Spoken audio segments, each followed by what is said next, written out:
How many of you have taken a couple of days off from practice? Maybe you've taken a week, maybe you've taken a month, maybe more.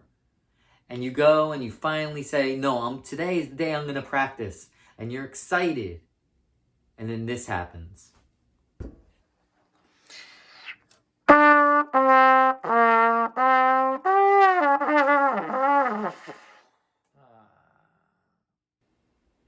Or maybe this happens.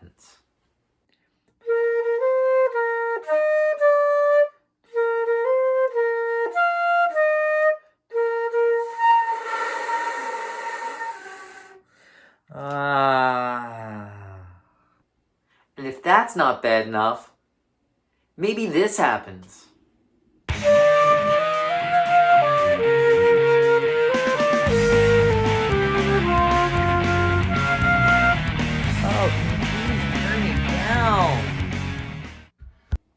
Or for many of us, this certainly happens. Daddy,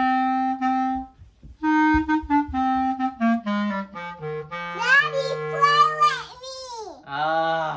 Emma, I'm trying to practice. And any of those things really could make you want to give up and quit. I quit. I just can't do this anymore. But I'm here to tell you today, do not quit. Pick that instrument back up and let's go through some strategies to get it so that you can get yourself back into the groove, back into practicing, and make yourself as strong or stronger than you were before. You ready? Let's get to work.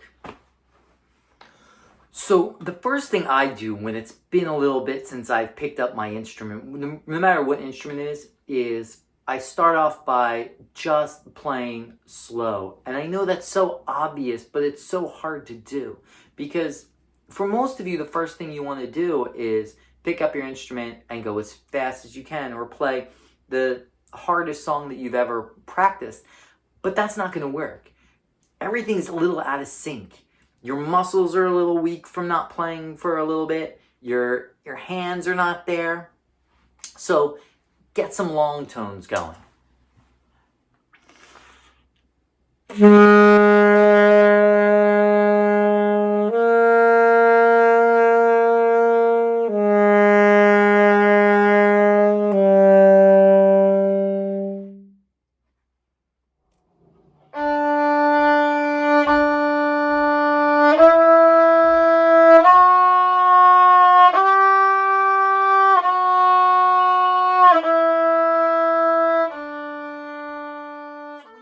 Long tones, that could really mean a lot of things. There's no such thing as this is a long tone exercise. You could do anything in long tones. It could be scales, so you can work your way up a musical scale.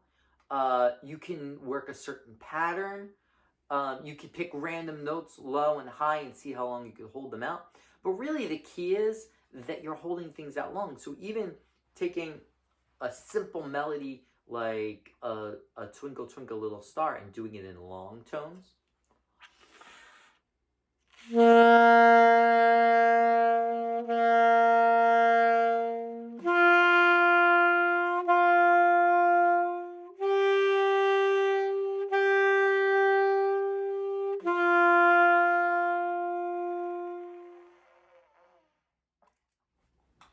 So even doing something as simple as that will get your muscles active and your ears and now your fingers reacting.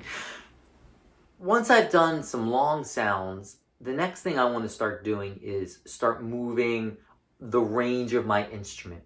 So that could be musical scales, arpeggios, any kind of pattern that gets you moving there slowly.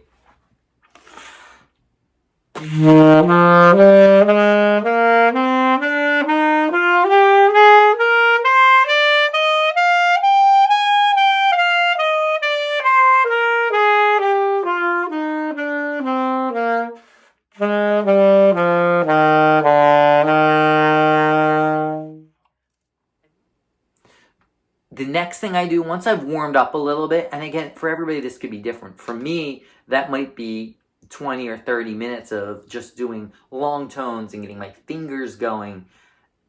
Then play something you know. And for everybody that's different, play a song that you really know and just get it under get yourself playing and do something that's fun to play.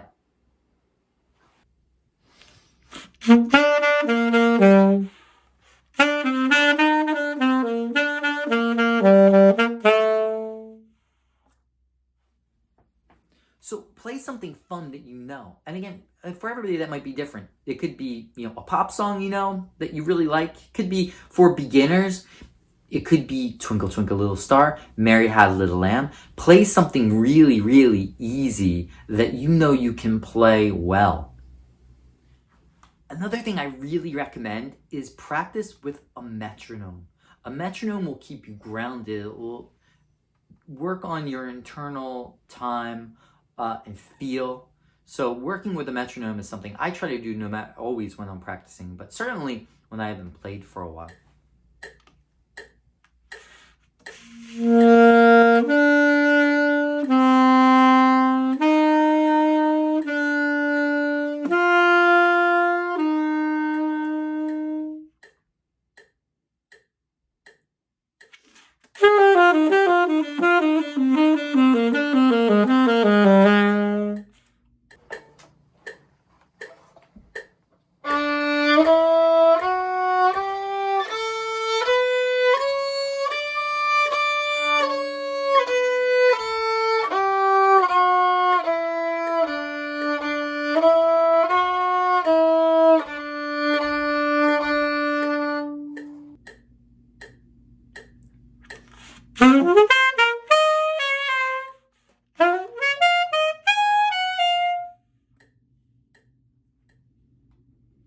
So by practicing with the metronome, it really does allow you to work on anything from longer sounds to classical to pop to jazz, and kind of just whatever you're working on, it really is going to let you lock in that tempo, and it's going to make it easier for when you're playing with other people and just for when you're playing by yourself.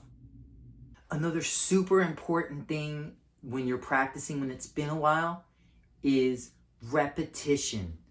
Do things over and over again. The more that you do them, the more that your muscles will remember how to do them. I always go by a rule of 3. If I can do something at a certain speed 3 times in a row, then I know I've got it and I can move on. So try practicing that. Take something that you're having trouble with, slow it down. Put a metronome on, slow it down, and do it 3 times in a row. And if you do it 3 times in a row right, you know you're ready to move on to something.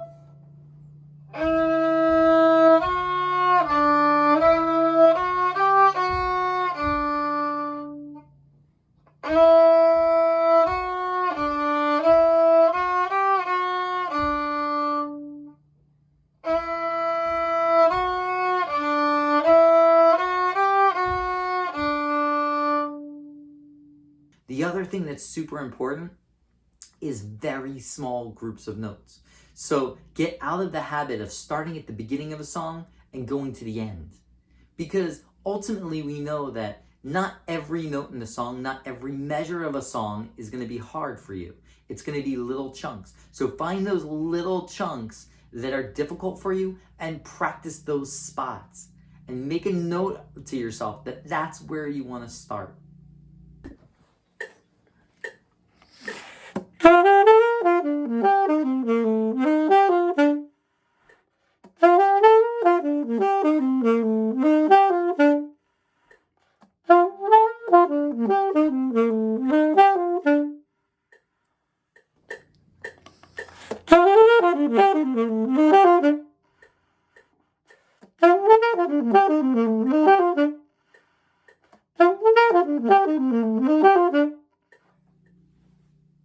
The last thing I'm going to recommend is that, and this is really true for whether it's been a while since you've played or just a normal routine, is have an idea of what you want to practice that day, what you actually want to accomplish.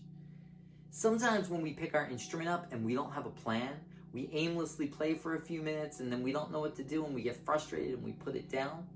So if you make a plan and say, I'm going to do this, then I'm going to do this, and then I'm going to do this, Now you know exactly what your routine is going to be. And that is a really great plan for whether it's you haven't played for a few days or you're on your normal daily routine. Set a goal of this is what I'm going to work on, this is what I'm going to work on, and this is what I'm going to work on. And then keep yourself accountable afterwards. Go back and look and say, did I actually play those things? Did I accomplish what I wanted to do? And if you do that, you will be successful. So those are a whole bunch of ways that you can get yourself back into practicing when it's been a while. I know it can be really, really frustrating. And I know for me as a musician, as a teacher and a musician, there's times where I go days and I don't get to play. And I feel like I haven't played in so long. So I follow these things, and I know if you do, you can be super successful. So if you have any questions or comments, shoot me a message. I'd be happy to answer any questions, get you going in the right direction.